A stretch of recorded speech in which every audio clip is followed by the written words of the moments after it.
Lahana turşusu. İki yöntem kullanacağım turşuyu hazırlarken. Birisi probiyotik, yani fermente lakto, diğeri de klasik bildiğimiz sirke ve sarımsakla hazırlanan. Fermente lakto için 1,5 kilo lahanayı doğradım. İçerisine 2 yemek kaşığı kaya tuzu ekledim. Kaya tuzu ve lahanayı iyice karıştırdım. Fermente laktoyu klasik turşudan ayıran nedir diyorsanız, sadece tuzla hazırlanan, içerisine sirke, sarımsak, limon tuzu, limon kullanılmayan bir yöntem. Çok da sağlıklı ve sindirim sistemine de çok da faydalı bir yöntem. Ben de okuduğum makalelerden öğrendim. İlk defa hazırladım. Karışık turşu için 2,5 kilo lahana, 3 tane havuç, 3 yemek kaşığı kaya tuzu, 1 tane orta boy kırmızı pancar, 7 tane acı biber. Acı biberi de doğrayarak ekledim, acısı sebzelere geçsin diye.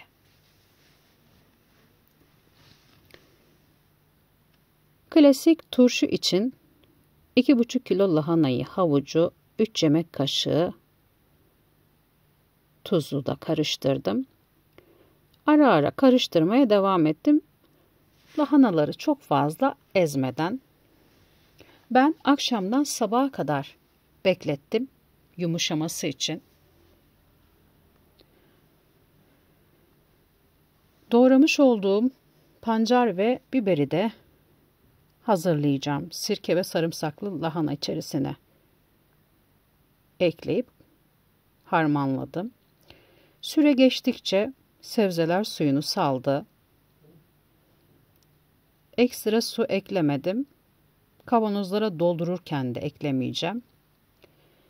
Karışık turşu yapımı için lahanayı ve diğer sebzeleri neden beklettim? Kavanoz içerisine fazla miktarda malzeme alsın diye. Yumuşayan sebzeler çok fazla şekilde kavanoza sığar ve hava oluşturmaz, yukarı çıkmaz, yerinden kımıldamaz.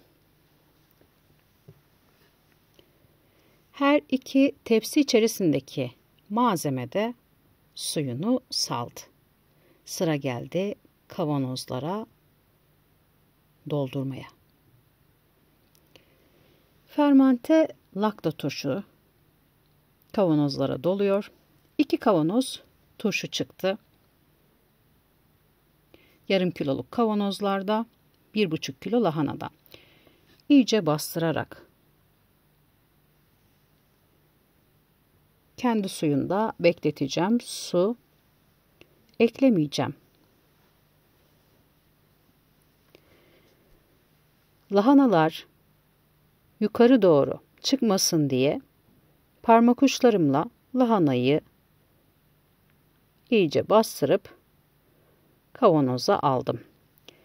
Kenarlarda yine havalar oluşmasın diye tahta bir kaşığın sapıyla tekrardan bastırdım.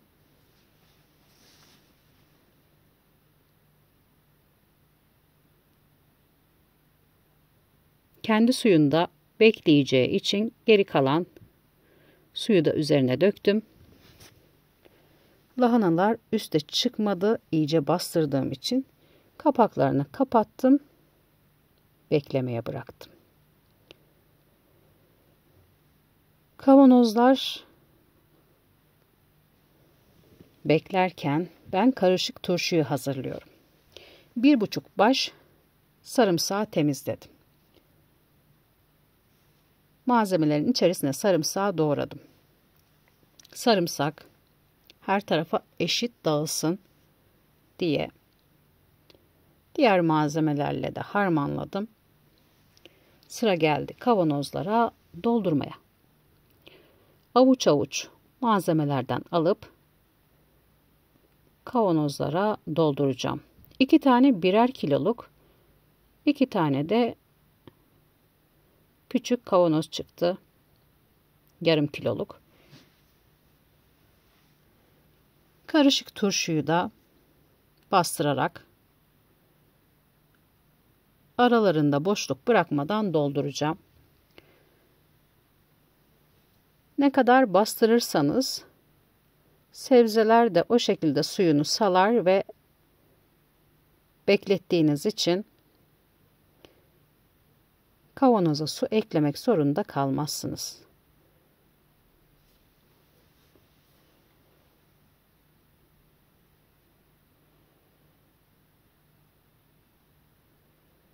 Sıkı sıkıya kavanozları dolduracağım.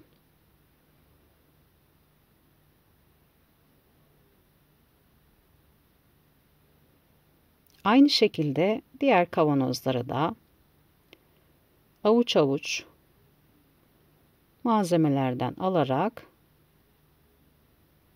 dolduruyorum.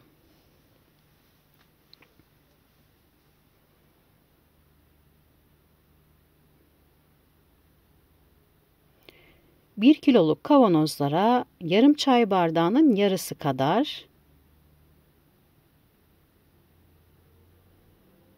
yarım kiloluk kavanozlara da 2 yemek kaşığı üzüm sirkesi ekledim. Ben üzüm sirkesi tercih ettim. Elma sirkesi de ekleyebilirsiniz.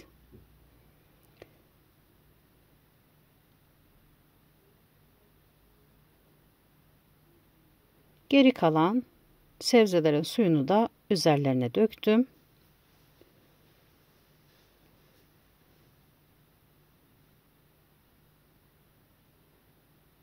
Kavanozların kenarını sildim.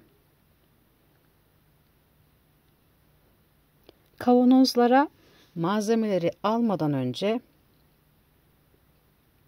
kaynar sudan geçirdim. Kuruladım. Sonra malzemeleri ekledim. Kapaklarını kapattım. Şöyle ileri geri içerisindeki sirke hafif karışsın diye çevirdim. Turşular hazır. 7 gün bekletiyorum. Fermente turşuyu 7 gün bekletirken her gün bir defa kapağını açtım, kapattım.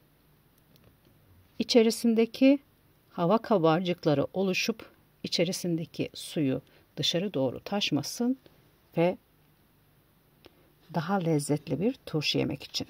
7 gün sonunda turşuyu tabağa aldım. Erime olmuyor. Tuzda beklese de çok da lezzetli bir turşu oluyor. Bu da karışık turşu.